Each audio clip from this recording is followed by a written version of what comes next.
Hey guys, Ivirex here, and I'm back, baby!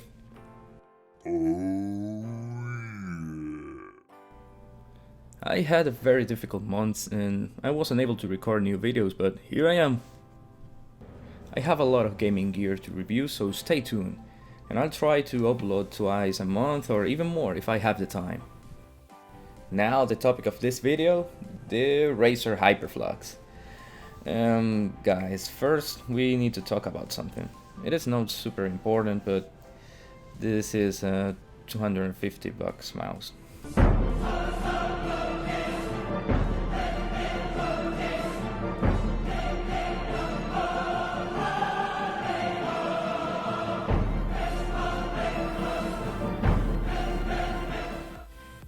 Good news? Yeah, this combo is pretty good, but it worth $250? Well, let's talk about that in this video. The wireless technology is amazing. Razers use some magic ninja magnetic tricks in the mousepad to send energy through the air. The mouse don't use any battery. Instead, it uses some capacitors to hold the charge, and it works flawlessly. Yeah, bitch! Magnets! Oh! You can also plug the mousepad cable into the mouse and voila!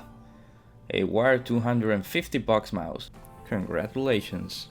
However, if you want to use it wirelessly, you can only use it in the Hyperflux mousepad, which a lot of people say it is way too small for low sensitivity users. I use 800 dpi, 4.5 cents in Overwatch, which is mid to low sensitivity. Just so you guys see the mousepad size I normally use, here is my SteelSeries QCK Plus and my main one, the Hayate Otsu Large. Hopefully that's how you say it. Size wise, to me the Hayate it is perfect. I never reach the borders and I feel that I always have like an extra room to move around, you know. With the Hyperflux, honestly I didn't notice any problem, but the first day I was very afraid to reach the borders, which affect my aim, but then I totally forgot about the size and everything was pretty normal for me. I used the Hyperflux for one entire month, and the only problem I had was when I tried to make long upward flicks or long upward trackings, I tend to hit the wireless receptor a few times. Nothing to be worried about, but with low sensitivity, you'll maybe find the upper part a little bit annoying. Now, the mouse. This is a little bit awkward because this is a Razer Mamba which I had a few years ago and I totally hated, to be honest. But now they did some key changes. The rubber sides are just like the Razer Lancehead, and if you saw my review of that mouse you know that I love them. Really nice grip and no slippery at all. The weight is now reduced significantly from 135 to 96 grams, which is only good news for us. As you may know, lighter mouse equals faster flicks and less arm and hand fatigue in long gaming sessions. But weight is still a personal preference feature, so let's say that for me, it's another great change. The sensor is a huge step up from the previous Mamba. Now it has a top-of-the-line optical sensor, which is the same awesome sensor inside the Death Adder Elite, the Lancehead Wired, and the Basilisk. I think it's a modified version of the 3366 sensor, but don't quote me on that. Now the shape. I don't know if there is another mouse with similar shape to the Razer Mamba, but in my collection the closest and almost identical is the Death Adder Elite. If you are a Death Adder Elite user, the transition to the Mamba Hyperflux it is almost unnoticeable. There's only two things that my hand feel different. One is the new rubber sides, which I highly prefer, and second, this is a little bit like more hard to notice because it depends of your grip style, but the thing is that if you look both mice at the bottom, you will notice that the DA Elite is a little bit longer at the back. It's not too much, but it is enough to change where the back of the mouse touch your hand.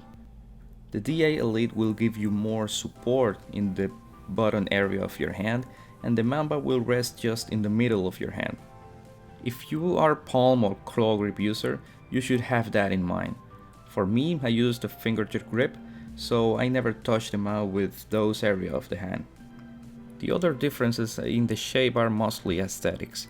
For example, the DA Elite have these aggressive angles in the final part of the mouse, where the Mamba have more like rounded curves. But you'll never place any part of your hand on those areas, so that's why I didn't include those differences. Main buttons are great and they have that inner curve in the shell, which is very comfortable. Side buttons are also great. They are big but doesn't interfere with my thumb. DPI buttons are, well, normal DPI buttons, so yeah, nothing special there. The scroll wheel is very good, but it's very clicky. You will feel and hear every step. Just in comparison, the DA Elite is way more smooth and quiet, but both are great, it is just personal preference. It also have buttons each side of the scroll wheel, which are very nice. I don't use them, but it's a good feature. Oh yeah, and there is a profile button right here. You will not accidentally press it, so all good in there. If you have seen any of my previous mouse review, please go watch them and subscribe. You know that for me the weight and the cable are a huge deal.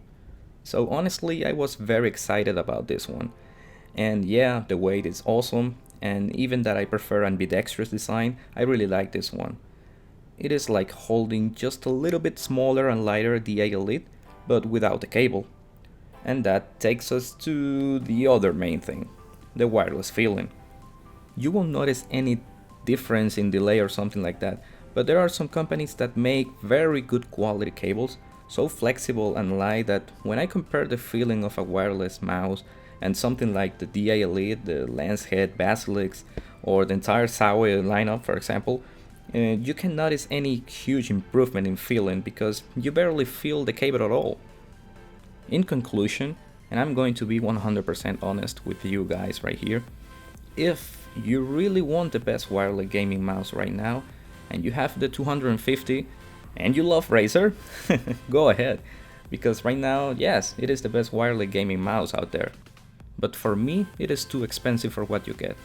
And don't get me wrong, I understand that you're paying for the amazing new technology right here, but I can get the same results and feeling with my DA Elite and save a lot of money. And that's it guys, please like and subscribe for more content like this, and thanks a lot for watching. Peace out my friends, bye bye.